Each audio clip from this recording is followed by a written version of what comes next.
If you'd like to shake for both of us, you can. Hey everybody, Yeah, I'm Idiot if you wanted Vic, to and roll this both dice at is once, Backgammon it would be Made the white die Complicated. for the first roll of the We're game. back at the New England Okay, the Backgammon white die Club could be the in black Lynnfield, die. Massachusetts for Oh, the yeah, if you April wanted to roll- if you 2024 wanted to monthly roll tournament. it. This is You'll the be the Open white die. Division, I'll the be main black die just bracket for that round first of 16.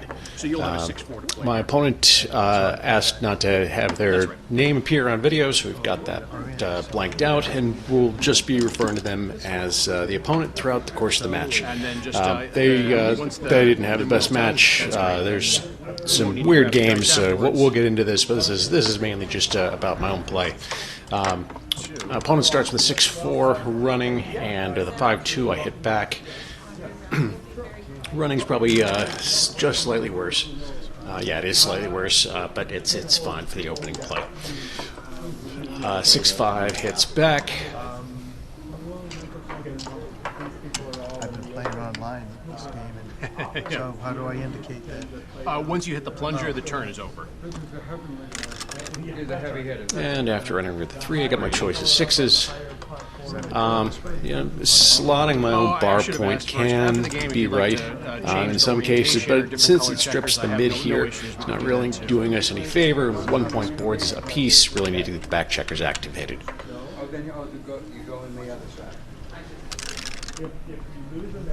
And after a 4-3, nothing better to do than make the 10 point.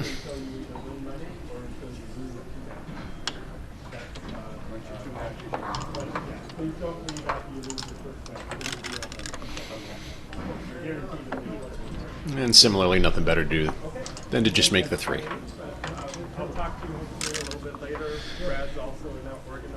Sixes can do a bunch of good things, and bar point with 2 of them seem like the first 2.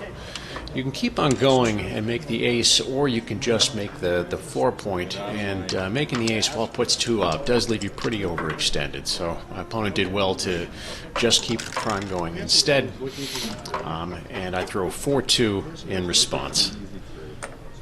And after entering, I have to figure out whether I want to step up to the 20 point or pull down to the 9. And in this case, I've got to pass no matter what I choose, unless 6-2, in which case it becomes slightly correct to play on here. Coming up to the 20 point ends up being the best cubeless play. But in this case, I can understand my opponent thinking that they might have been too good here and wanting to play on, but it ends up being a small error to double, or not to double rather, having that back checker back, and a lack of flexible builders. It means that that caching ends up being best. But with the 2-1, hitting ends up not working out only because you've got a huge racing lead and there's no real urgency to start making that 3 point. Yes, you would like to prevent me from making an anchor, but I've got a lack of assets with a huge lead. That's really the time to play safely, and just playing 8-7, 6-4 would have been more prudent. All right, after my 5-2 heading back, my opponent enters with the deuce and plays 24-20, which I thought looked reasonable, but now starting to unstack that heavy 6 point is something that XG prefers. My 5-4, I can't make an anchor in the outfield, so there's not really anything else for me to consider but making the 4 point.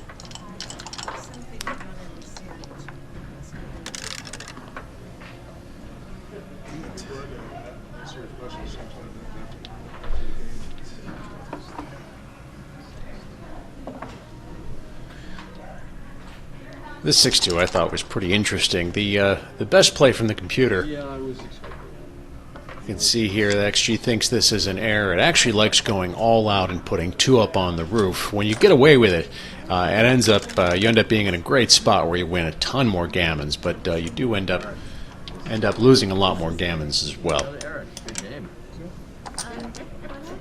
6-3 hits.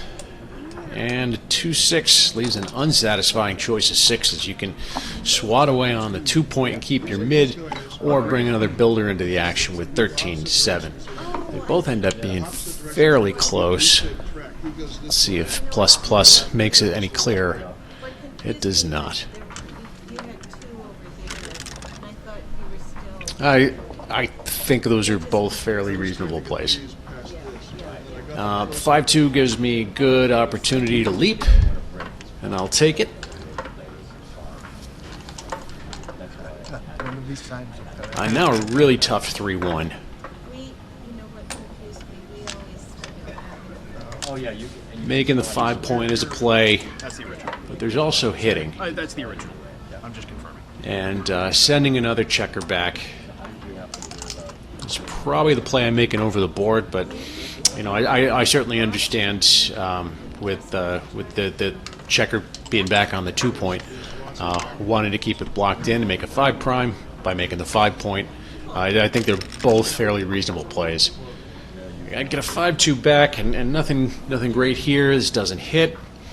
I can't really do anything safely other than bring it around to the 8 point. We used to meet in Cambridge at Frank's Steakhouse before the pandemic. With the pandemic, they couldn't get staff to come on Sundays as early as we would need to complete a tournament. 6-4 is tough because it's got to leave a shot someplace.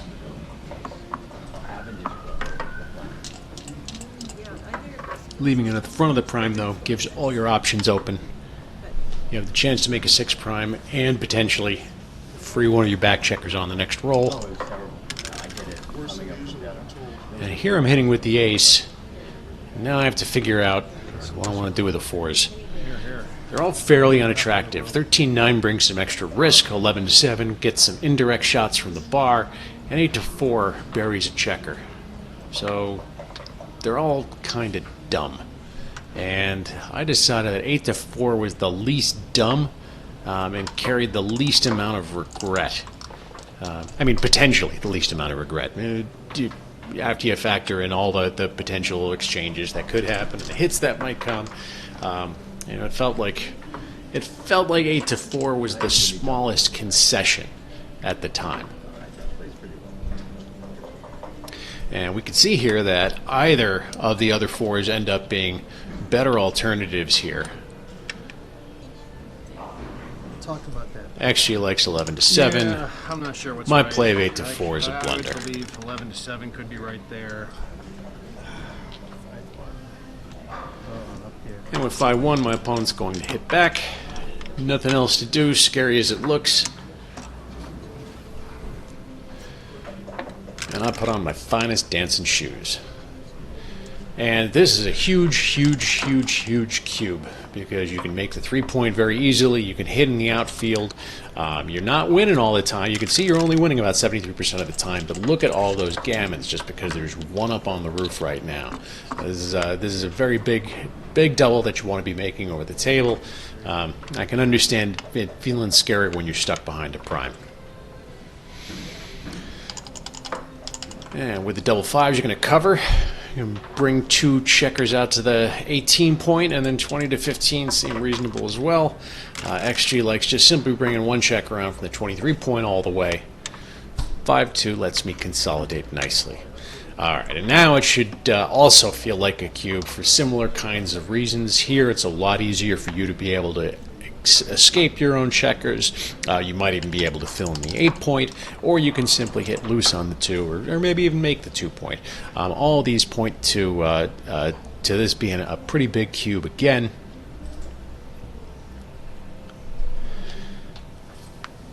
I have 15 minutes. Yes, we get 2 minutes per point, and then there's a 12-second. Opponent's going to take some time and then continue to roll here. I can understand the fears. You know, you've got 3 checkers back. They're not the easiest in the world to bring home, but you know, you can close out your opponent, and that's a way to be able to bring them home.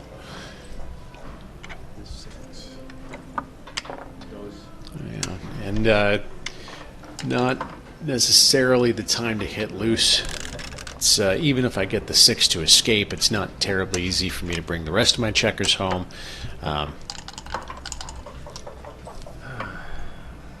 It's up to play 15-9. 8-5 comes out ahead.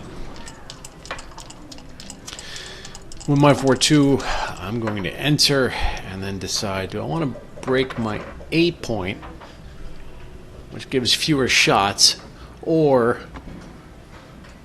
do I want to unstack a heavy 6-point instead?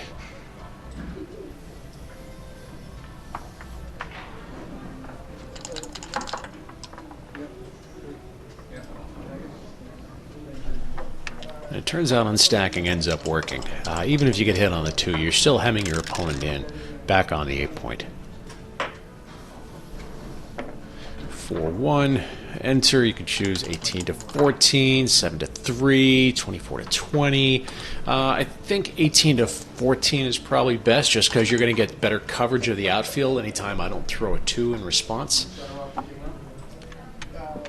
Yeah, my opponent chooses bar 20, but when you play 18 to 14, now you've got a bunch of coverage on the 8, 9, 10, 11 points. So any 6 that lets me escape, but it doesn't let me, anchor to the mid or just run with 6s. Now it's much better placed in the outfield. My 4-2, got to give up a heavy 6-point, or rather make a heavy 2-point instead.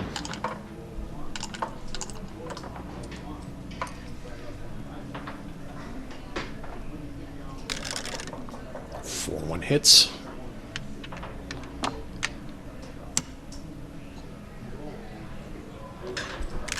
I decide I am not yet ready to enter the board. And my opponent makes a good double. This is very strong. Obviously clearing the 2-point is a market loser, or covering the 2-point is a market loser. Are there any non-2? I guess, just safetying up the back checkers followed by a dance. That's another pass as well. But it's also not the easiest thing in the world to be able to cover the 2-point. So I still have some play here, scary as it is. This ends up being a very, very, very close decision. I definitely wasn't certain over the board. Put it through on ++, yeah, it makes it even less certain. Yeah, maybe I'll come back and roll this one out later. Doug, you got 2. 2, sorry. Yeah, you get 2-0. Yeah, you got 2-0. I told you I had Yeah, no, I get it. 4-3, not the best use of back checker running. You want to play 18 to 11. 4-3, getting the builder on the 6-point is fine.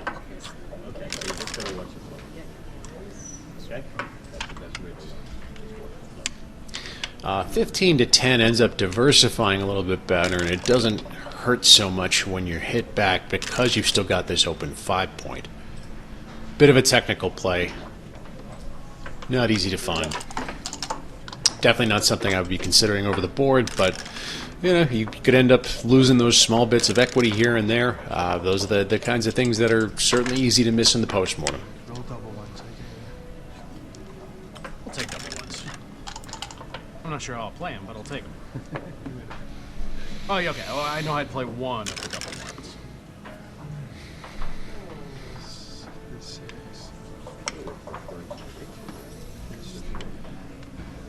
And the 6-3 is a small error again. You want things pointed at the ace point. Extra builders there are good. You're not totally worried about getting hit because of the wasted builder on the 2-point and the open 5, so you can be a little bit more aggressive. Play 6-3, or rather play the 6-3, 13 to 4, giving you another builder towards the ace point anytime I dance.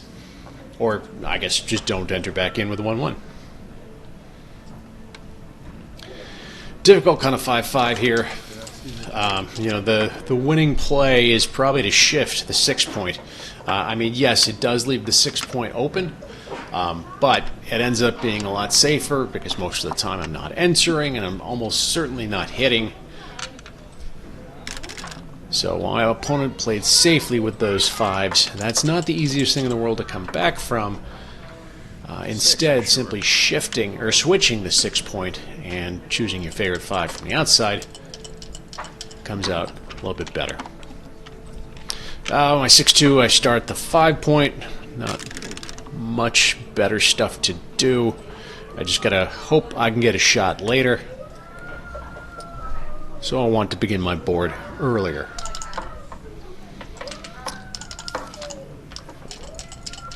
awkward 5-2 to play. I'd probably rip 2 over the board. It's not clear. They're both very close. Each one kind of has their own awkward bear-off structure. Yeah, they're still very, very close. 1-2.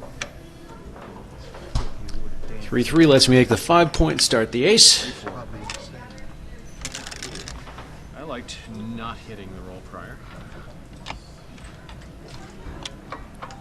There's good news and bad news. The 2-1, I get to cover, and I'm not good with figuring out the optimal deuce there. 6-3 and 5-3 and 6-4, both equally good.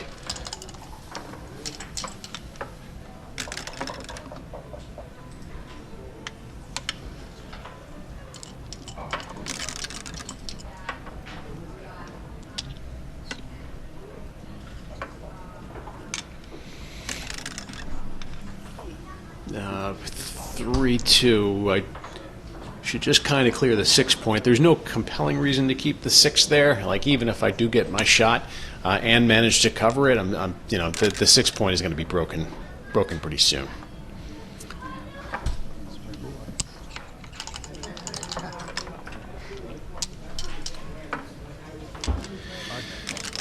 Now with a 4-1 here, I should really think about just simply scooting my back checker.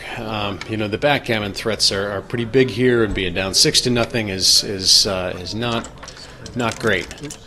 So we can see that even without 1% extra backgammons, I've also allowed myself to win a lot more gammons, or to lose a lot more gammons too. That's yeah. So you know, I can still save some of the time, or a significant amount of the time, when I scoot with that 4-1. Now I finally take my leave, having missed my shot.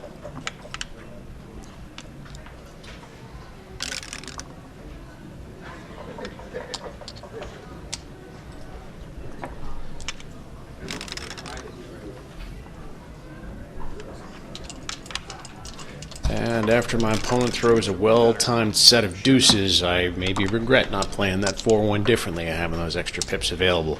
I might have had, I don't know if that would have gotten me the extra crossover I needed. I have to go back and check. Might not have made a difference, but worth looking at again. 4 is correct. 4-0 in your lead. That's certainly an easy spot to move hastily, and playing too quickly is certainly something that I'm guilty of. That was no exception. You know, plenty of time left on the clock. There's no reason for me to rush through something. It's easy to get swept up in, you know, the hastiness of a bear-off and just wanting to get a game over as quickly as possible and move on to the next one. Well, when that's something that can cost you a whole bunch of extra gammons, or even some extra backgammons, you know, then it becomes much more costly. Well, I did last time. And you can't know what that cost is. It's, okay, all right. You are the white die once more. but you're not going to be in a spot to be able to figure it out if you end up speeding through. Opponent starts by pulling one down and slotting the 5-point with 4-1. Comes out a little bit behind, certainly, especially with the lead. It's a play that creates more gammons, or tries to win you more gammons. And with a lead in the match, that's shouldn't be as gammon minded, especially not at a score like 5 away. Choices. My opponent gets to make a 5-point with 6-2, and I have the choice between making my own 5-point or hitting back. And I sort of reflexively hit back. But the 5-point ends up being a better asset for me long term. It's a difficult play to find. I'm going to need to spend more time looking at that later. My opponent hits back, and after entering, I get my choice of 5s. 16 to 11 doesn't really do much for me. My opponent's about to do a whole bunch of stuff, and when your opponent's ready to do a whole bunch of stuff, that can often make a desperation hit a lot more attractive. And obviously, hitting on 3 points is a lot better than hitting on the ace. Sheila, you've been a lovely opponent. You have not disparaged anybody yet, but the match is still young. It's totally not. What am I doing up in the air? Oh, yeah. I hit out of pure desperation.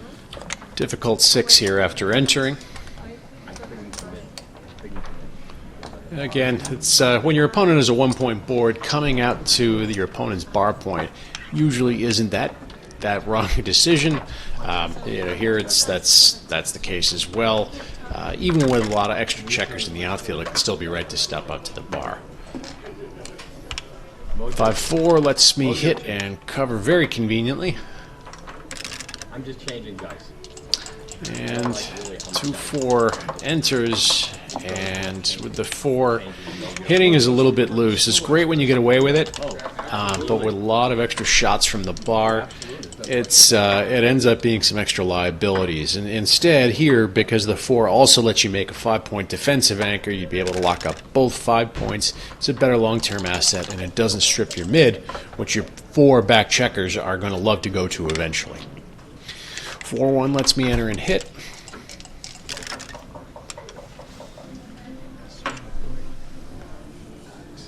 Double lovers lead.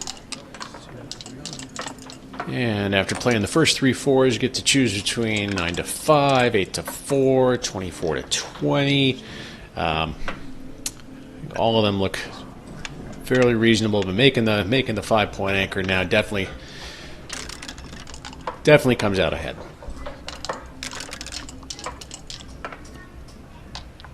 Threes let you extend the prime. Also be a good idea to bring some back checkers up, or even switch from the 4-point. It's easy to overlook here. You can switch from the 4-point, moving the 2 checkers from the 4 to the ace, putting 2 up. You'd have plenty of shots at the checker, at the blot on the bar point, as well as have some builders aiming at the 4 and the 2-point. So it ends up being a fairly aggressive play, but one that's disruptive enough and works a whole bunch, picks up some extra gammons. You have a good chance of picking up the blot on the 12-point as well. You move that 2 pips. Oh, Sorry, this you've already played 2 of them. This is the position with 2 more to play. yeah, I have 2 more. Oh, that's this one. That would be 3 pips. So that's 3, That's 3 of them. and that's 4. That's 4. Okay. Okay. Yes. And sure enough, switch ends up coming out best. 2. But it is easy to overlook. I overlooked in my own analysis. 5-2 lets me reclaim the bar point once more. And 2-1 lets you consolidate, make the 8-point, and with no other available 2, just play 20-18.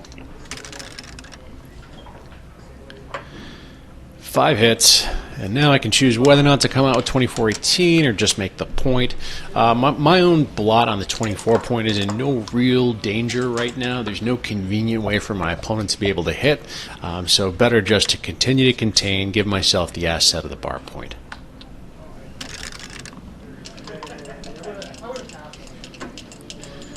Kind of an ugly roll. After bar 23, you can either play 20 squared, or you can play 3-2 squared. I think this, yeah. My opponent finds the play that comes out best. Well done. I guess 3-2 doesn't make your 6s useful on the 8-point anymore. And also 21-20 makes it more convenient to escape. I briefly consider the cube, but there's too much I need to do first. I need to at least extricate a back checker before I consider doing anything.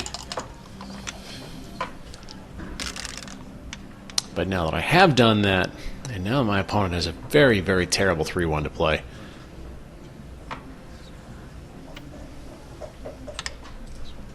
(20-2). The problem with moving up to the 20-point is that it allows it releases all the pressure on my back checkers. I can just dump checkers into my own inner board. By keeping the checker back on the 23-point, even though it's hemmed in, you do a better job of being able to contain. Instead, if you just voluntarily leave a shot, but keep all that pressure, It's true. it ends up coming out ahead. Oh yeah. That could have all happened. If you didn't come right out. Oh yeah. So And after sending a cube that's borderline, my opponent lets it go. Understandable, you got a lot of checkers on the 20-point, but it's not automatic for me to bring everything that's in the outfield home as well. So that's there's still plenty of play in this position. You can get some fly shots. You have plenty of time to bring checkers home, build your own board. When you do get that shot, you'll absolutely be ready.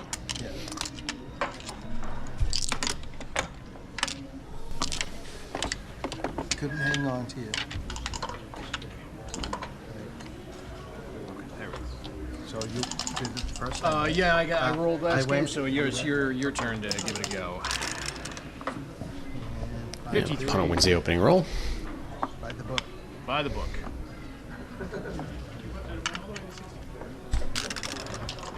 And I find a proper reply. By the book. More books.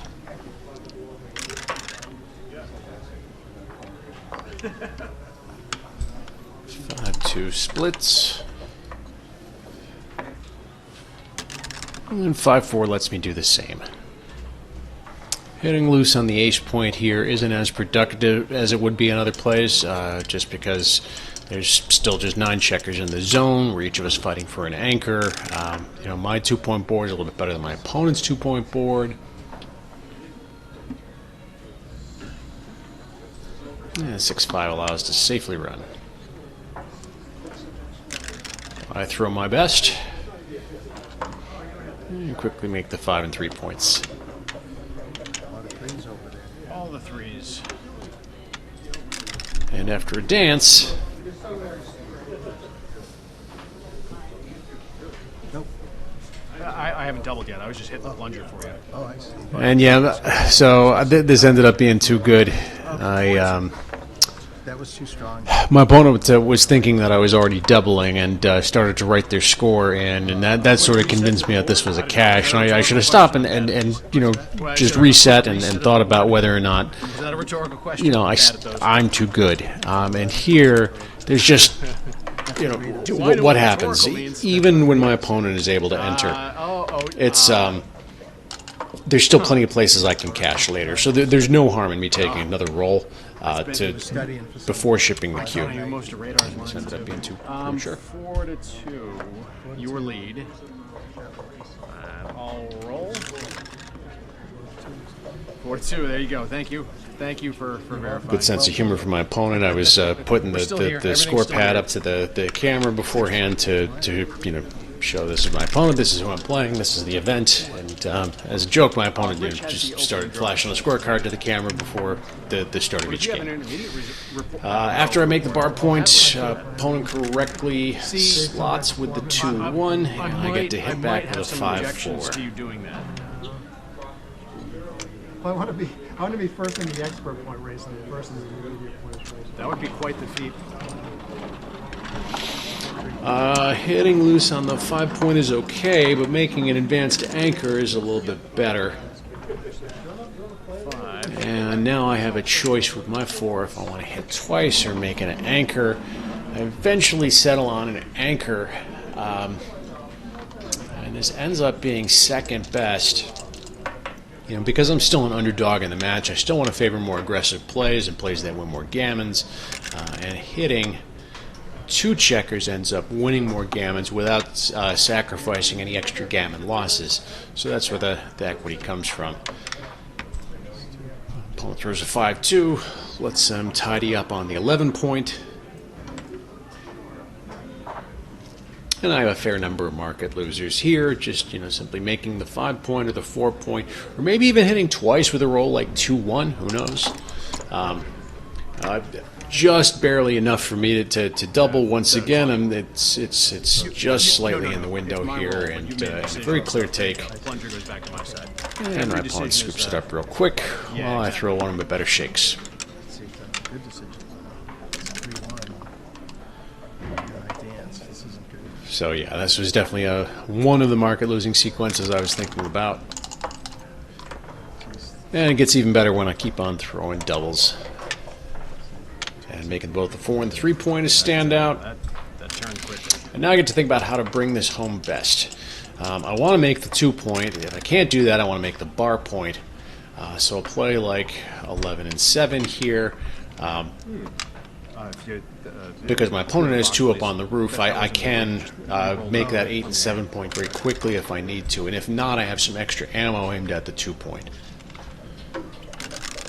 6-4 again. I'm focused on the 2-point. I want to make that above all else. I'm looking to create extra builders, so I would definitely want to play 11-5 with the 6. And I like to just simply get my back checker started with 20-16 instead. I think 13-9 might also be okay as well. Okay, XG likes the bunch of reasonable candidates here. All right, now my opponent's entered twice. So again, my premium is still on the 2-point. That's better than making the prime here by far.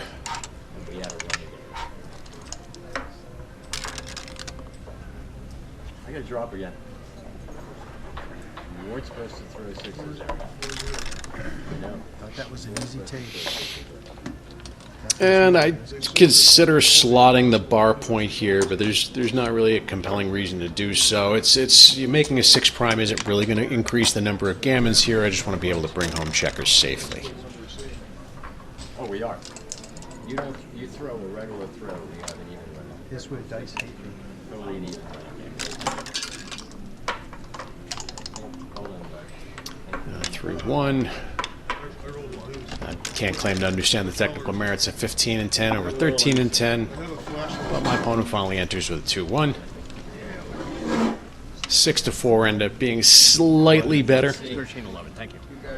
Looks like it loses a few fewer games that way. Yeah, but plenty of times they.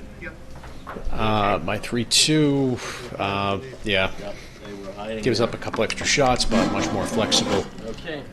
4-0. 4-1 lets you start a board with 11-7, 6-5, 8-4 sort of strips a point you don't really want to strip. That the 8-point is going to be part of the prime you eventually make.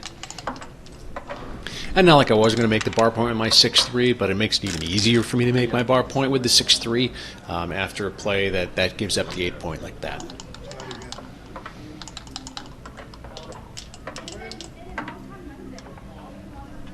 Let's see if we can do it again.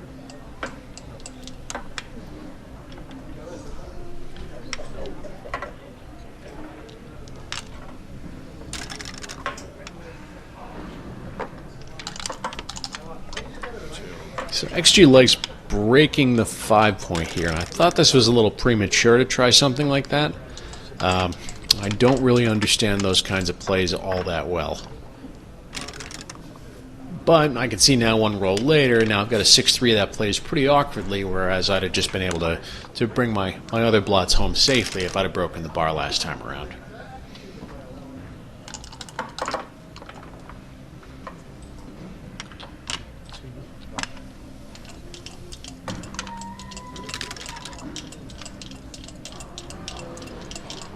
Start getting into some fairly automatic decisions. My opponent has tons and tons of crossovers to go, so I can pretty much just play this just like I want to be able to bear off as safely as possible, and not have to worry about bearing off extra checkers, even if it means leaving more strip points. You know, if I can just bring my checkers home without surrendering a shot, the odds are pretty good I'm getting a gammon.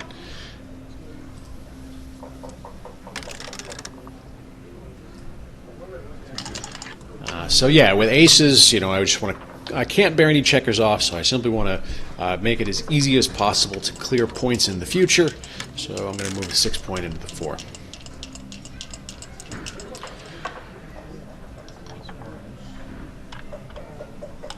Double force covers, starts the 2-point, and does whatever else with the other 2.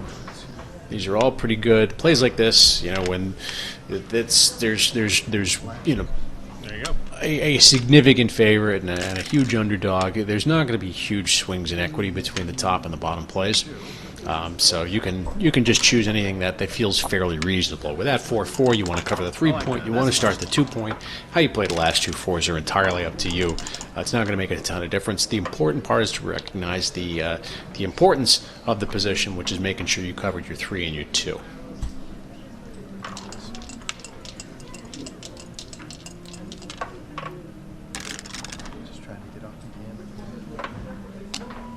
Saving the G is the loss that eats like a win.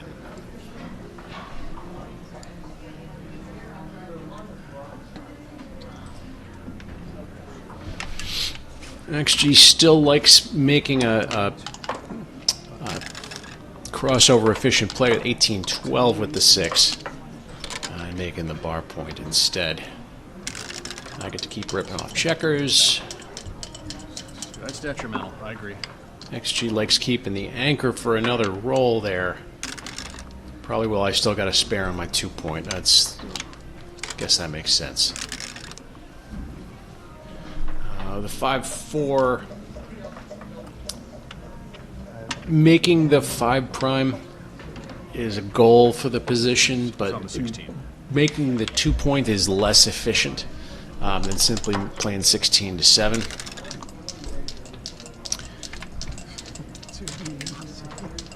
So far, I still got an odd number of checkers, though.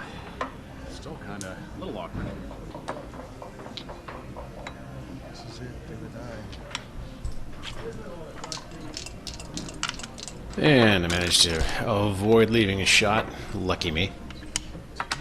Easy. Been smooth. Okay, I certainly do not want to get gammoned. Sheila Scoots. This was 1, 2. And my opponent likes to get 2 crossovers with the first 3.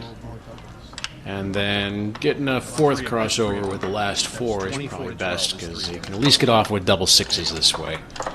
And in those desperate situations, you're simply counting the rolls that can accommodate you as best as they can.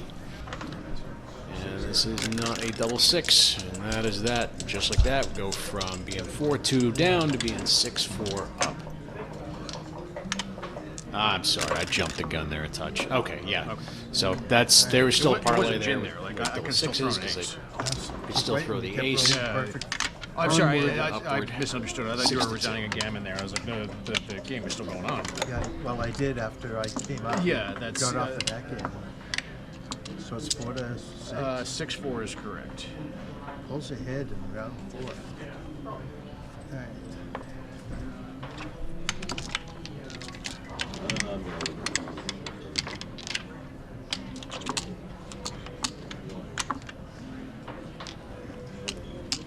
It's all fun and games. Somebody gets a checker in the eye. It's only fun in games until somebody gets a checker in the eye. 6-4, number 5. I have no preference. If you want to toss them both, that's fine. I can roll them. Well, I like taking turns. Okay, so you've been doing the odd games. All right, then. so now I'm 3 points away from winning. My opponent's 5 points away from winning. These are scores that aren't great for either one of us. I mean, there are scores. I mean, I can get a gammon and get to the Crawford game, but I can't really double too easily. And I certainly can't recube very easily if the cube's been given to me. My 3-2, I'm going to split and pull a man down. And 5-5. Lets my opponent make 200 board points.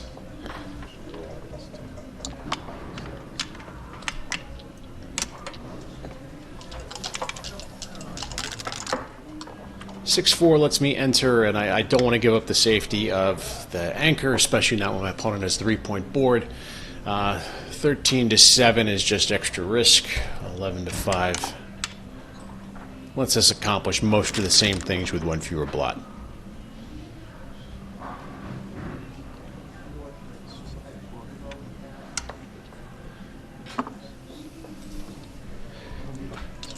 XG prefers playing 13-8 with the 5, and that's because it gets us an extra builder aimed at the 5-point, which is what we really want to be making.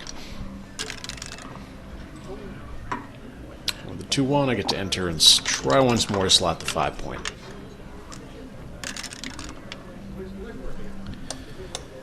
And now, because the 8-point didn't get an extra builder on it, we can't take advantage of a roll like 6-3 and make the 5-point. Instead, have to find a way to be able to consolidate. Also, You played this checker 4.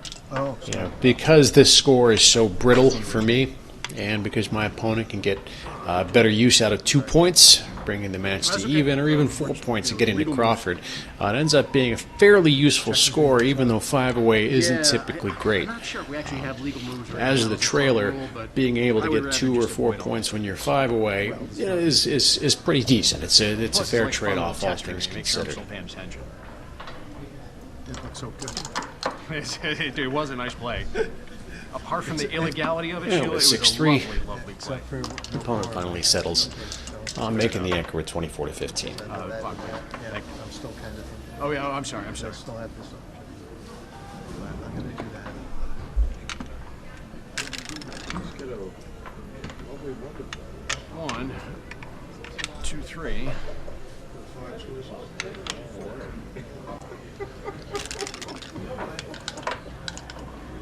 And 3-3 kind of feels awkward for a second, but playing 11 to 8 and 13 to 10 3 times is convenient. Up, nice. Well, 13 to 10 3 times, not 13 to 11 3 times. These were here. You moved all of those checkers 2 pips. Crisis averted. That's legal. Just like that. It's okay. We're just making sure it's legal. Yeah, no, thanks for keeping an eye on it. It's not on purpose. Not on purpose. Yeah.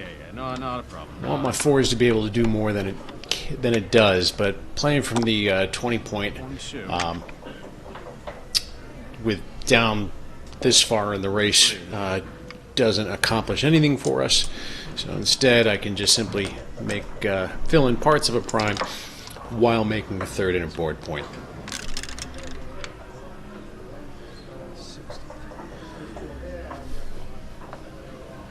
6 to 3 will give up a shot unless you play 10 to 1. However, it kills a checker, and when you're this spaced out, when you have this many points made and they're this far away from each other, you really need your checkers working to be able to either close out the board or come home as safely as possible. And when you bury a checker, it's a lot tougher for you to bring what's remaining home unless you throw a joker. And sure enough, XG likes simply bringing a checker to the 6 point instead. I get to make my 3 point with a 6-3, and now with a 2-1, the only safe play. And the dice roll my worst than this one. My opponent's really very fast. With 3-2, I choose to slot the 2 point here, and because I could conceivably get a shot sooner, even on the next roll, and it would take my entire roll to hit, most certainly, playing 9 to 4 ends up being a little bit better. Or even a play like, so XG likes 9 to 4 best, but even a play like 9 to 6, 7 to 5. Still keeping builders while leaving myself no shots, even if I do hit, comes out ahead. 2-2 lets my opponent very neatly consolidate checkers onto the 11 point.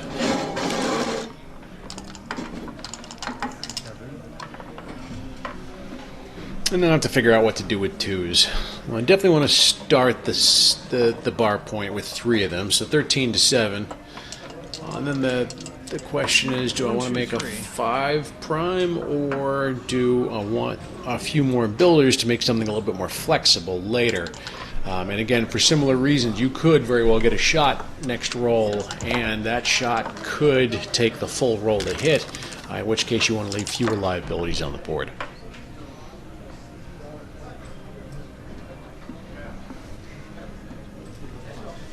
(3-2) again.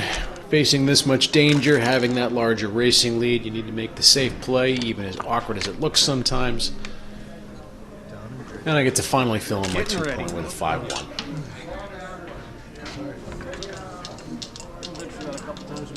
Dice were literally flying off the table. I'm good for that at least once a match, if not more. At 6-5, finally leaves some kind of shot.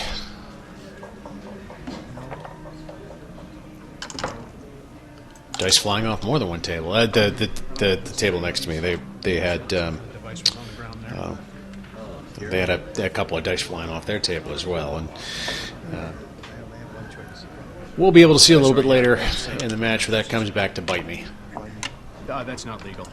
But I was trying to pay attention to a lot of things. It was we were a little short-handed, so I was helping run the intermediate tournament at the same time I was playing as well. So there's going to be a couple of interruptions later.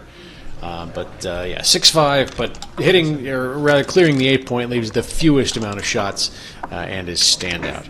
6-4 lets me enter. Hope I can maybe get another shot.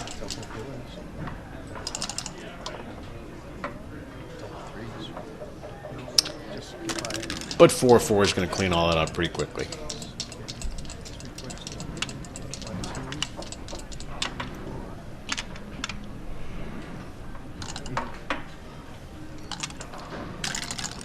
And I don't think there's any roll out there that would give me any kind of a take. Down 50 or so pips after playing.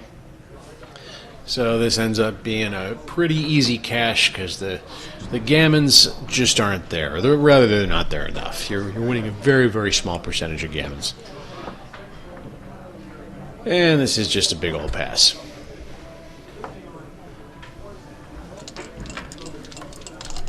See the numbers there, almost 80% wins, 10% G's. Correct. 6-5. And we move on to 3 away, 4 away. An extremely innocuous but dangerous score. Particularly as leader. Once more. Because your opponent is that was just away, for the start of the and match. I because don't do it double every game. gammons get It's them just out to say perfectly, this or is even just 2 points gets them back in the before I start lead. playing them. They're at a spot where they have all the leverage yeah, and can camera's still take going. advantage We're, of activating their gammons by minutes in shipping the almost. cube much earlier than they would most Oh, other no, scores. I'm glad it's So with just 3 not away, me you're having fun on my own playing expense scared once. more often than you want, whether you like it or not. And you have to be very mindful of just how sensitive this is our 6th game, so that makes it gammonish eye-opening. positions can be. You have things that look very, very normal. Money takes that can just be huge, catastrophic blunders to take as leader for the score. Similarly, as trailer, you need to recognize that anytime you're able to get that initial advantage, you want to think about turning the cube, particularly if there's any kind of chance of gammons. I ignore my own advice here and inexplicably break my back anchor. I was too worried about getting hemmed in. So after playing 13 to 10, I played 24 to 22 with my last 2, and I just say, okay, all those gammons that I'm scared about, you can go ahead and just take advantage of those and swat away. Simply playing a benign 2 down, or even leaving shots in your own inner board comes out way ahead over the dangers of breaking the backman. It's because at this score, that extra 4% gammons that you give up are absolutely huge because gammons are just so valuable to the trailer at 4 away.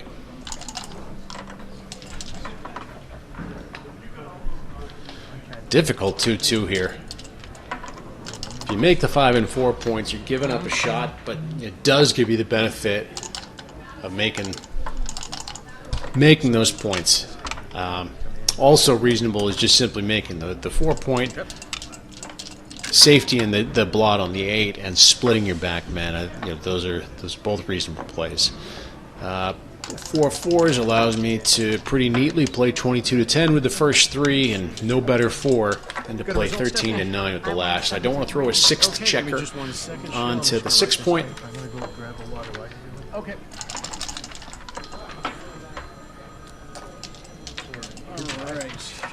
And this is one of those interruptions where one of the intermediate players comes over to report a result.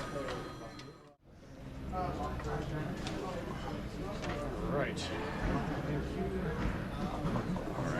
I just played. All right, so I haven't moved the clock yet, but I played 22 All right. to 18. And we're back in the 14, action. 10, and then 13-9. And now it's your roll. And my opponent here does have a potent double at this score. So this is one of those cases where even with mid 50% winning chances, because there's just so many gammons out there and because they're so incredibly valuable, this is a huge, huge cube at this score. 1.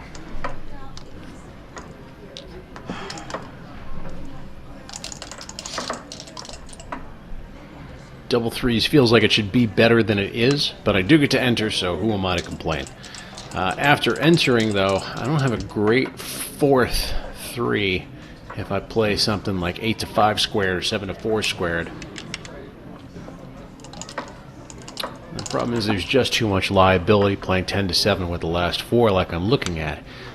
It would be one thing if the ace I was leaving was duplicated. I could consider it there, but otherwise it's just extra blots. So as much as I don't want to, I've got to choose a safer kind of play. XG also says that it's not too good if I choose to play 6 cubed as well. Both of those result in double and passes. Any of the rest of them, they're all play on. This looks like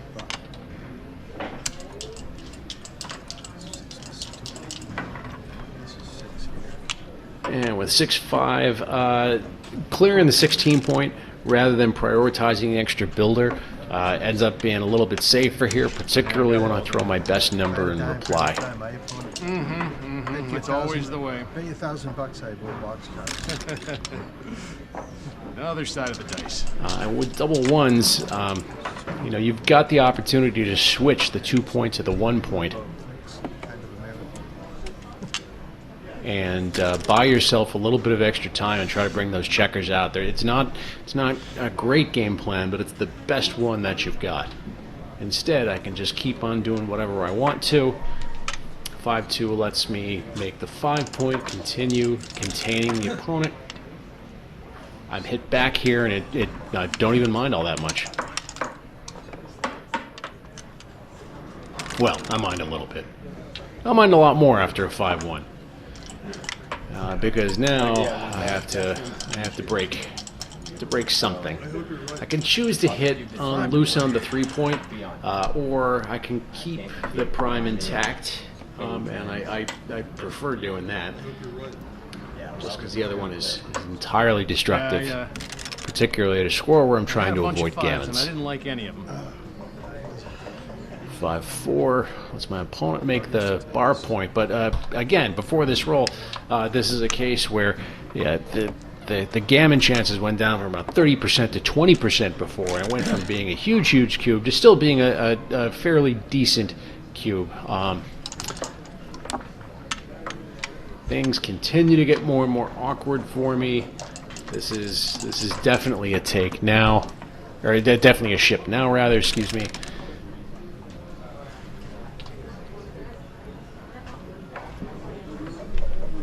But since you haven't doubled, bringing both checkers from the 24 to see some daylight is an improvement. Safest play for me is to split my bar with a 6-5.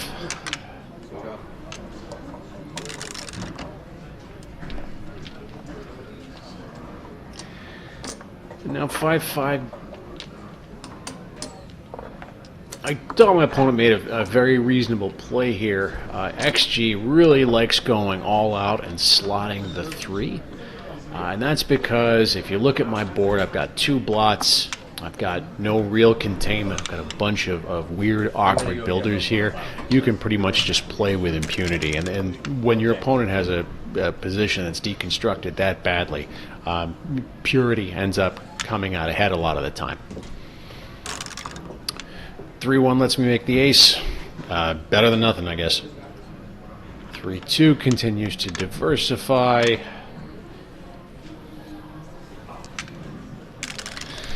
I got to make a 4th interboard point somehow with 5-4. Not that that's a great prize, but it's something, at least for this roll.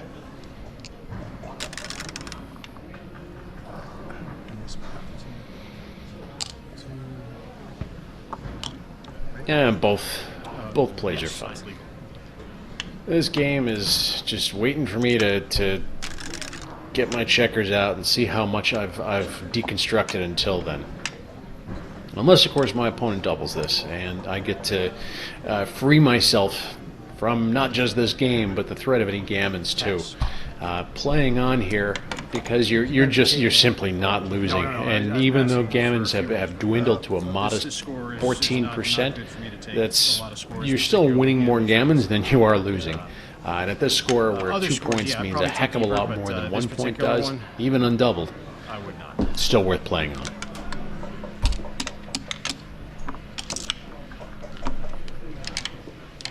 But we move on to 3 away, 3 away. Also an action-oriented score.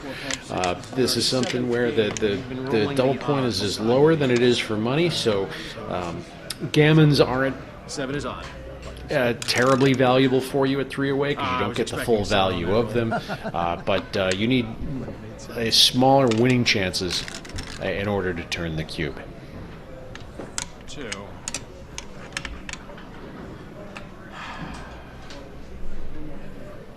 The 5s here. I'm briefly considering, do I ever want to play 13 to 8 squared with 2 of them? And the answer is no, I don't.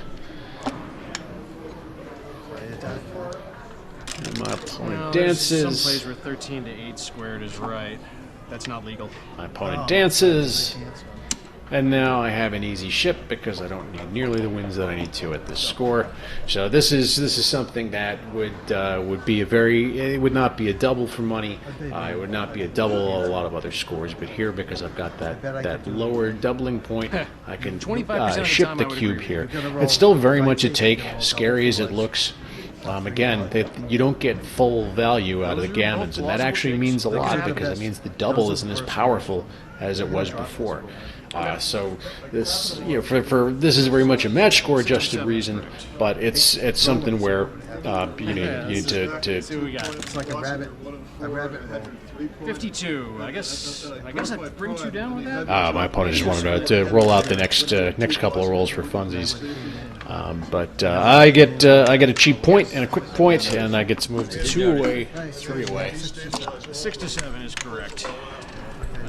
Even games is me. That's Mike Corbett was the Florida Master. There we go. Center. Specialist in those types of No honors. You have to have criteria. Yeah, first time. The other guys has to be down to at least 21. crash board. And my opponent brings one down and splits again with the opening 2-1. I bring down and split myself. And now with a 5-4, you could just make the ace point. It doesn't really let you do anything else. But my opponent gets some ideas and starts hitting all the checkers. And if there wasn't a blot on the 5 point, hitting 2 checkers here is it's not the craziest idea. He's lost in thought. Especially where a double gammon means something to you, not a ton, but it still means something to you, and doubled anything to me doesn't matter because it just wins at that point. But the double hit comes out further behind. Simply making the ace point is preferred. I'll leave it for the bots to do. My opening. I get to enter 2 checkers. And now an awkward 6 after entering. Again, it's one of those cases where there's a 1 point board, so you want to try to be more aggressive than you normally would. 11 to 5 is a play. 24 to 18 is a play. 24 to 18 is not a play. 11 to 5 is what XG likes. My opponent would have done better than I did there. I'm going to go back and look at that too. 3-2 lets me hit twice, however. And my opponent gets to enter. Both in. Doesn't like hitting 2. Doesn't like rolling 4-6. 4-4, I can do a bunch of stuff. I can hit on the 5 point. I can make the 5 point. 2. Or I can live with making the 4 point and picking up a second checker instead. And I like to do that. That's how it works for my opponents. Yeah, I threw the joker of jokers. It didn't happen like so often.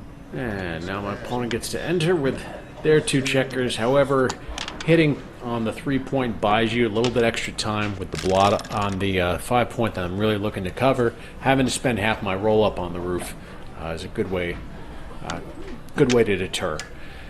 Here I can just simply pull down with the 2 instead of playing 8 to 5. It gives me more aimed at making like the 9 or the 10 point or maybe even the bar point as well. My opponent gets to hit back with a 3-1. And given my choice of shots, I would prefer leaving that blot on the ace and letting it be a liability for my opponent instead. But now my opponent has 3 points in my inner board, and this is no fun to come home against because I'm just going to end up leaving a whole bunch of shots sometimes. Not much for me to do, but just try to make the best possible board that I can in the meantime, and hope that something breaks for them before it does for me. 8-17.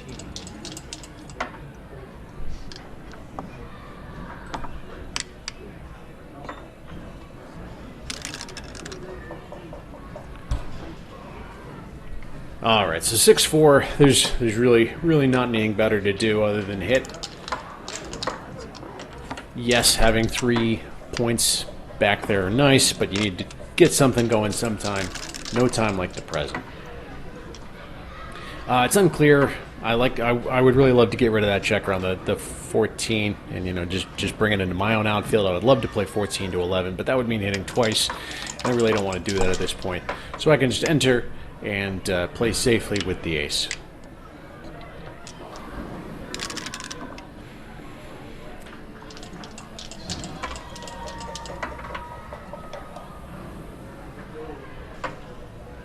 Yeah, back games are weird. I thought making the 8-point was a completely reasonable play. XG kind of likes these plays where you get your checkers going, even though it doesn't immediately bring anything home for you, or simply 24-13, sort of the same idea. These double 5s that I play, there's no need for me to be hitting loose on the ace. Like, my opponent has an odd number of checkers back. There's no threat for them to immediately make the ace point. This was, I can just simply play safely by bringing all 4 checkers down to the 8-point instead, even with that stack, and just worry about bringing my checker on the 22-point back. But as it is, we exchange a couple of hits back and forth.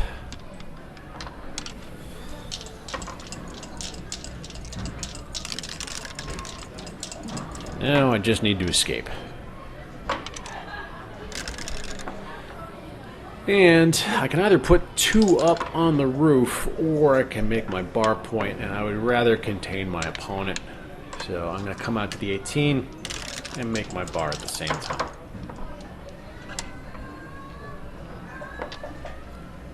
XG likes hitting this, but likes hitting on the 3-point for reasons I can only assume are mechanical in nature and well beyond my human brain from understanding. 4-1 lets me hit. I can make the 21-point, but I'd rather have just more builders aimed at making the ace points, plus diversifying my own builders in the outfield. Ends up being a little bit better.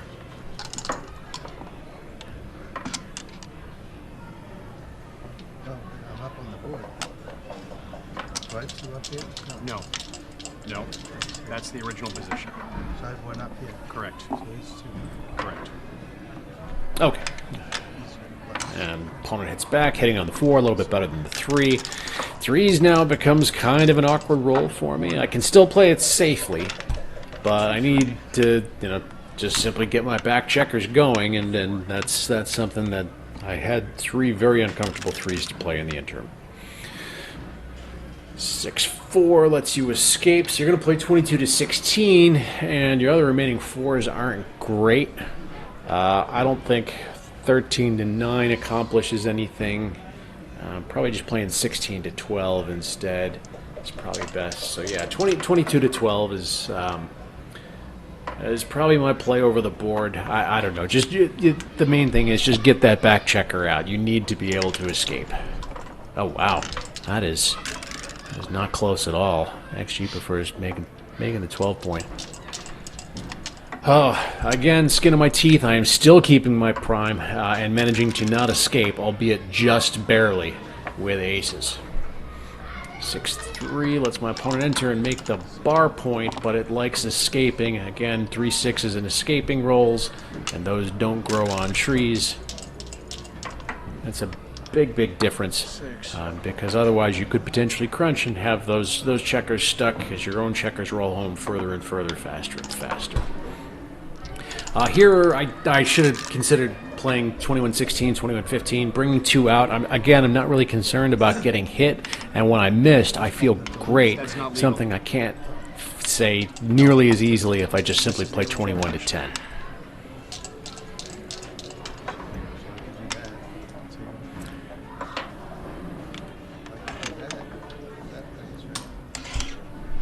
opponent's trying to recirculate and get more checkers going. XG simply likes making the 11 point. Again, I think that 3 point that you have there from the 5 to the 7 is kind of a good asset. I have not played a 5 yet. Making the 11 isn't productive, but it's something. I just centered the clock. It was falling off. Now my 5-4 could just pop out after hitting.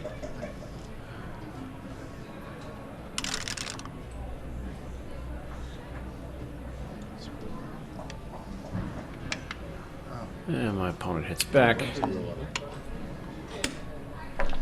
But XG just likes getting the board going again. I think it's sort of saying now's the time for us to focus on getting all of our checkers home and building a board and not sending anybody else back. Those kinds of inflection points are really tough to figure out over the board, especially when you're looking at something weird. I'm no good at this. You can see I've been blundering this game plenty already, and we got plenty more to go. And after hitting, my opponent can again make that 3 point prime once more.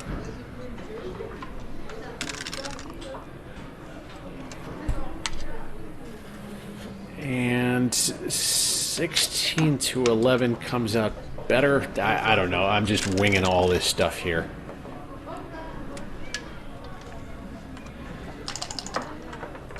Now with aces, so you could play 24 to 22, 23 to 22, and find another ace someplace. This is a very, very weird kind of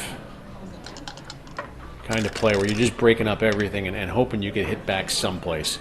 And in this case, I'm forced to hit. Again, I'm going to hit further away and leave those blots on the ace point in the bad spots that they are. I want that to continue being a liability. Well, my opponent escapes with a 6-3.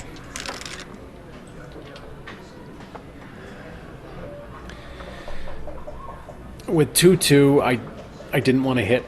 I was tired of sending all those checkers back. I wanted my opponent to crack. I said there's got to be some way I can manage not to do that. And sure enough, I found a way not to do that.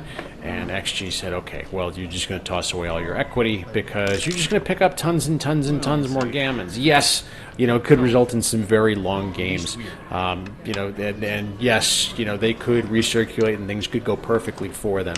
But things are going badly and they're going to continue to crunch. So that's there are points in back games where you want to avoid having too many checkers back, but there was a point where I could get the checkers back and they could continue to crunch at the same time, and I could get sort of the best of both worlds, increasing the gammons along the way.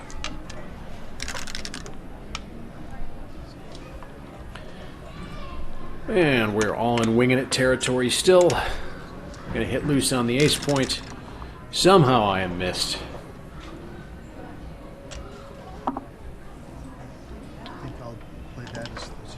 I agree, that's the 2.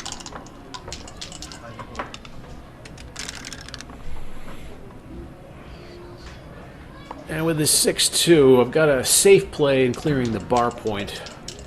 Or I can play 11 to 5 and find some other 2. I am not good with these kinds of plays at all. This is the kind of spot I'm going to give up equity because I just don't understand when it's right to break things and leave shots versus not. Obviously, it's hugely dependent on your opponent's board. If my opponent had a 3-point board and that blot was on, on the ace was on the 4-point instead, I might prefer simply doing something safer. But here, there's not all that much risk because even when I'm hit, it's still a mess for them to clean up.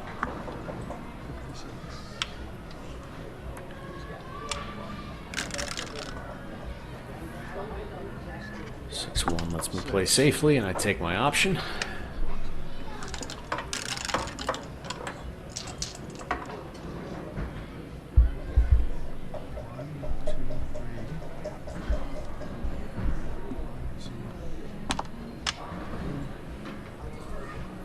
And a very reasonable looking 6-6 that lets you make the 4-point and escape one more checker. And I got my choice of 4s, but it seems like one blot is better than 2. Sure enough. Convenient.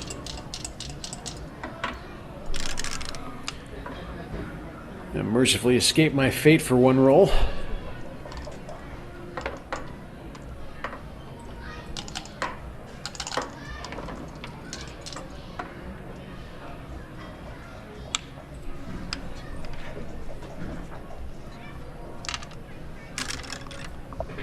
And I get to avoid the gammon with it by bearing 2 checkers off of the 4-4. So that's something at least. 2 in and 2 off. 8 to 4, 4 off. Yep.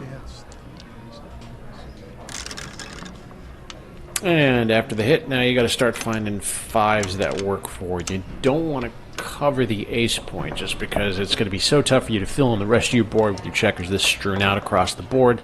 It's relatively safe for you to enter as white if you're hit. So just bringing it out with the 5 is perfectly fine here. I get to hit back.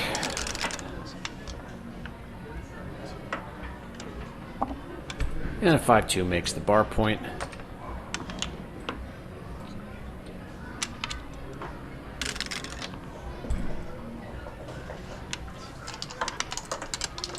I have a target on my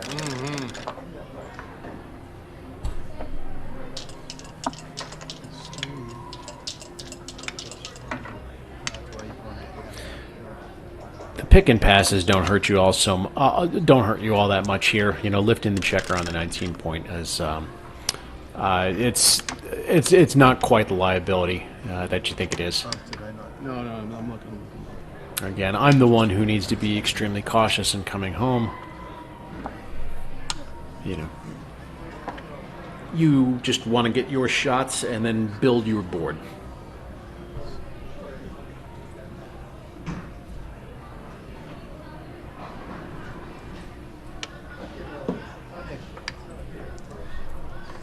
And after much deliberation, 11 to 6 is a play that lets you clean up easier. Really, you're just trying to get home as safely as possible and avoid those shots. Yeah, I'm good. Yep.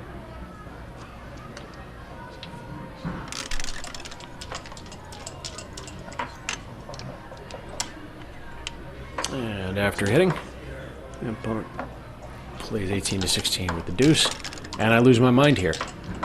I've been saying it all game. The checker on the ace point wants to be hit. The checker on the ace point is a liability, and I elected to hit it for reasons I am completely unable to describe. I just coughed up equity, and I just took my eye off the ball, and I completely forgot the theme for what it was I was supposed to be doing. Better outfield coverage with 19 to 13 with the 6. With the ace here, I can either have a direct shot or I can try to get cute here and play 5 to 4. I elect to do that, and it ends up being way worse just because there could be some situations where I get hit, and later I have to play 3s or 4s, and now I don't have a spare checker on the 5 point to be able to play that with. And it's the kind of thing that could end up getting extra checkers of my own sent back later. Difficult 4-2 here. Again, you want to preserve some kind of coverage, without giving up too much. My opponent's play here, I'm not really sure what's best. I choose the hit, but I choose the wrong hit, and I've got to pick and pass here. This ends up being better for a couple of reasons. One, they may not enter on the 2 point, so that could be a safe place for me to park my checkers later. 2, it's easier for me to get a shot at the second checker on the 13 point than it is for me to get a shot on the second checker on the 2 point.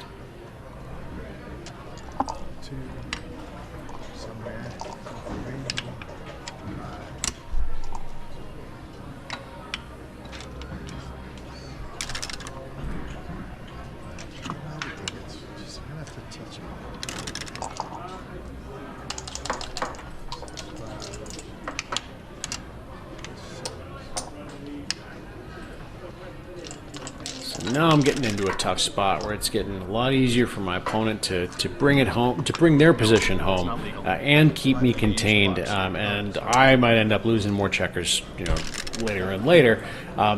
That, even though, you know, my opponent can't get any gammons because I've already borne off a checker, they're still winning this a ton, and they're winning us enough to make it a double. And this is a spot where over the board you want to consider to ask yourself, you know, is this a double? Is this a double? Is this a double? And you're asking yourself that every single roll, even the ones that don't matter, because when you do that, you can get to these positions where you've turned the game around, and now you're not caught off guard, and you're prepared to be able to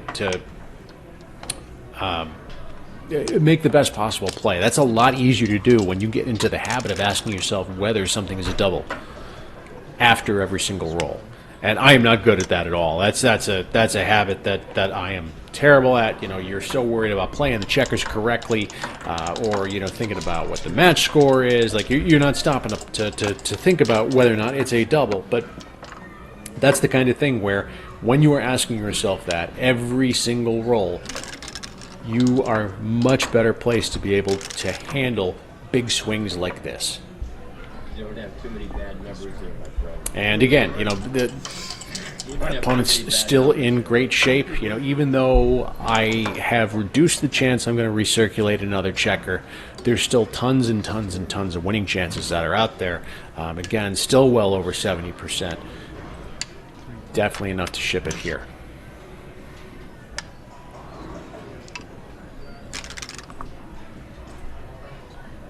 And now we're getting into cash territory. Haven't made the 2-point, and I'm still up on the roof. A lot more rolls that can cause me to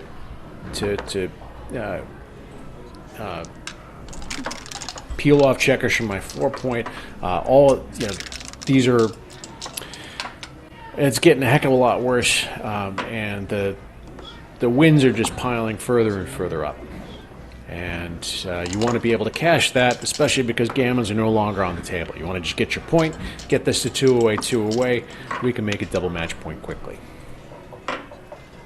I get to enter with a 5-1. And again, this is cash territory now. Hitting is the wrong idea. You just want to have as much control of the outfield as you possibly can. Even with one up on the roof, even with the blot in your home board, again, this is still very much a cash. The wins are there. It's just too difficult for me to bring all of this home and not recirculate a second checker and not avoid getting hit. Honestly, it's one of the worst troubles that I've ever had. I mean, what it is, I mean, I can't complain. And now, it still ends up being a double. You know, the winning chances have backed off to just over 2/3, but that's still good enough when you look at the scores. That was my job. I'm saying, That was my job. if you don't hit me, then I get to throw the cube. Every single time. No, I mean, that was... I have 2 checkers off. That's worst correct. trouble I ever had. And honestly, I think I played fine. It's not like I made I'm mistakes. gonna have to double skip. All right, I just gotta write it off. When Obama got beaten in the Absolutely. And it goes double and pass, and we're at 7-7. And that's going to make it double match point. Because at 2 away, 2 away, that's the special score where if you have any market losers, you should turn the cube immediately. So that means it's almost, you know, it might theoretically be very slightly wrong in the best of sequences for you to not turn the cube after the very best winning roll, 2 away, 2 away. But like it's super easy to just remember, oh, it's 2 away, 2 away. I'm going to turn the cube, and that's virtually always going to be right. And that's one less decision you have to worry about, and you can just focus on playing double match. Okay, thank you. That's 7-7. 7-7 is correct. What game is this? This is What have I 1, been 2, rambling 3, on? 4, 5, 6, 7. This is I've been rambling on about So I double guess match that makes point, it which is where we're at now. I thought that was the odd games. you were the odd games. So my opponent is going to roll 6-3 here in a second. No, this is the 9th game. I'm sorry. Go ahead and give him a shake yourself. Okay. Just be consistent. See if you can do better than your 3-2 that you got before. Like 2-2. That's not legal. No doubles to start. We need to reroll. That'd be That's fun. the second time. That's not legal. Yes. It would change backgammon drastically. It would be fun to start by winning an opening roll with a All double. right. I guess the 6-3 is an improvement. At over any rate. 3-2. Sure enough, we run. There's the ship, Tennis, they call it bagel. You want to play this with a match? and here again, even though this is Is that a take? an extremely small difference, it is. Could you It just is. keep on your side of You the know, board instead of the center? it doesn't seem likely that I have a market loser here. I gotta reconstruct. And it's a very, very small error for me to have doubled, but I'm not really worried about that. Because I get a pretty decent roll with 2-2 as it is. And, like, is this something I could have, potentially pushed me to 70%? Probably not. But it's that's close enough where I don't really care. I'm just going to turn the cube. We're going to make a double match point. 5-1. Again, I miss an opportunity to come out to the bar point when each opponent has a 1-point board. These are the kinds of plays that are difficult to overlook. I've got way more assets. Like, if my opponent hits me, so what? I'll get return shots from the bar. No. You would play both checkers with the same hand. That's just the one thing I didn't want to see. There were a couple of times where you're We're just talking about the prior game. Let's not do that. If you want to play with two Checker handling, and this is not relevant to the play itself. But with the 6-1, you get the choice of either making the bar point or making the 5-point. Making the 5-point still get something that's going to come out ahead. If the bar point blocks 6s, you could maybe consider something like that. Here, though, there's just nothing better. You get the rack. Make the rack. The rack is valuable. Understood. And like that's my My opponent gets to make the 9-point forward. I understand. I 6-2. Nothing really else for me to do but hit back. Again, it's double match point. I don't care about the gammons that I'm losing, and it doesn't even lose any more gammons. It does take away half a roll from my opponent, who's got everything aimed at the bar on the 5-point. I have black and white rules. 4-3. I can either unload the 8-point and try to get some more builders on the 3, or I can make a great defensive anchor, and I'm simply going to do that. Okay, what's the result? Scott won. And now there's another result from the intermediate tournament, so this is going to be a quick interruption while I take care of that. We're going to play. Director's work is never done, and neither was the work done for the guy filling in for the director. Another great intermediate turnout. Did a really great job bringing some new players into the club this year. If you're watching this and you are in the New England area and you're new to tournament backgammon, please come stop by, enjoy the tournament. You don't even have to play if you don't want to. We always welcome folks that just want to stop by and watch the action, ask questions, talk to some of the folks around the club.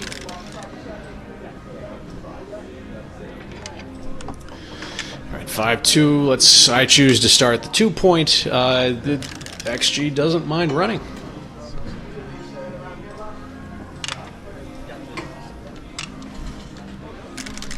And now I'm sort of running out of time. Like, now I kind of want to consider leaving the 20-point. The race is kind of even. I think I'm up 3 before the roll, and I just got another 9 pips. And if I break from the 20-point, my opponent has to hit and cover and not leave any blots, and there's not really a way for them to do that outside of double 4s. So I elect to simply consolidate and leave a shot on my midpoint, which, I mean, it's a play. It's not what we're looking to do with this roll.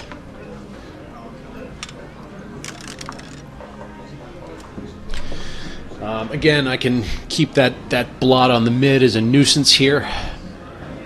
And with 2 blots in my opponent's inner board, there's not really a threat. That 1 that they're using to hit is also the same 1 that lets them clean up from 4 to 3.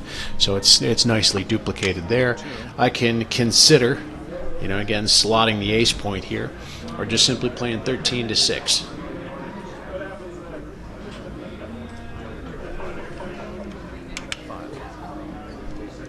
And XG even likes running, making the 13-point, or remaking the mid. Again, with 2 blots in the inner board, there's no real threat. The opponent can't both contain and cover everything safely in a single roll.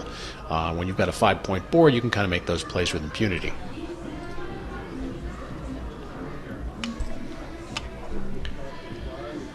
The 3-1 simply is filling in the 4-point instead. The point that you want to make next comes out on top. Now with my 5-4, I get to simply play to the 4-point.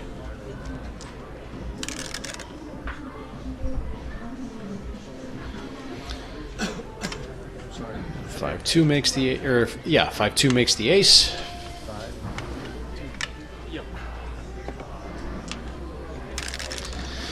And now I got to figure out how I want to break things best with my 4-4. Like, I could still save a 6 by playing 2 squared and 1 squared, or I can just sort of consolidate everything.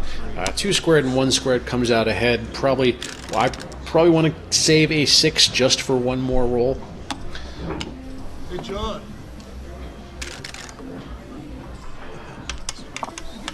Played expertly.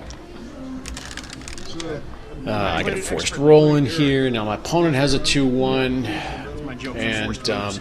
now it's the kind of thing where playing safely means breaking your board, and your board is like the only asset you have when you're down in the race this much. I'm playing these rolls. I get more forced stuff. Double 2s. I am not certain about this. I don't totally get. So I don't like 13-9 squared just because there's no more coverage. You don't have a racing lead. It's too easy for your opponent to escape. Even if your opponent doesn't escape both checkers, it's really difficult to hit and cover. I don't think it's the right idea. I don't claim to understand why 11 squared 6 squared is best. 11 squared 4 squared looks like it's also doing something productive. I throw a 6-2 after playing the 6. I like to just keep them running. That works a little bit better than coming out to the bar point, because now your opponent does have some useful hidden covers. 6-1 just kind of treads water for a second, hoping to still stay contained. And sure enough, I can't escape. And nothing better with a 4-1 than to simply play 12-7. 5-4 hits. 5-4 hits. So 9-5 hits.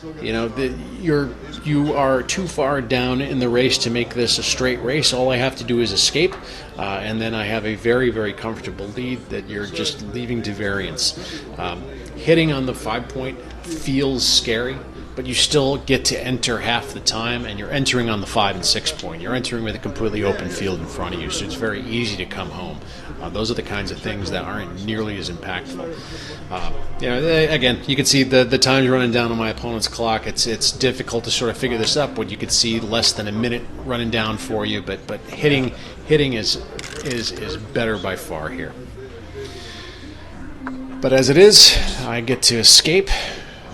6-3 lets me play 20-11, and now I can just focus on getting my checkers in and then getting them home as efficiently as possible. And 2-2 will let me get both those checkers in, so I've completed all my crossovers and I can start bearing off. The rest is just variance. 2-3.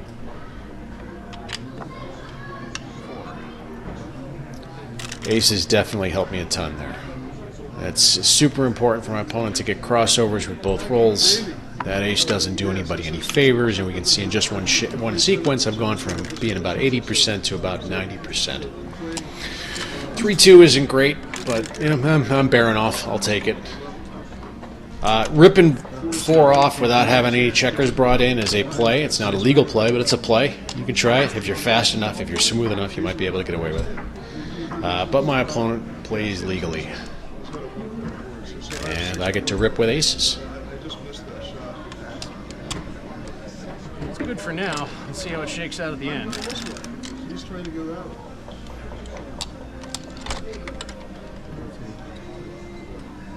These are always the most tense moments, but the least skillful. Checker's got that suitor. It's difficult to just sit there and think about, you played for an hour and a half, and now it's all left to watching dice come out of a tower and seeing if they match the numbers you have on your board. It's a little bit like bingo at this point.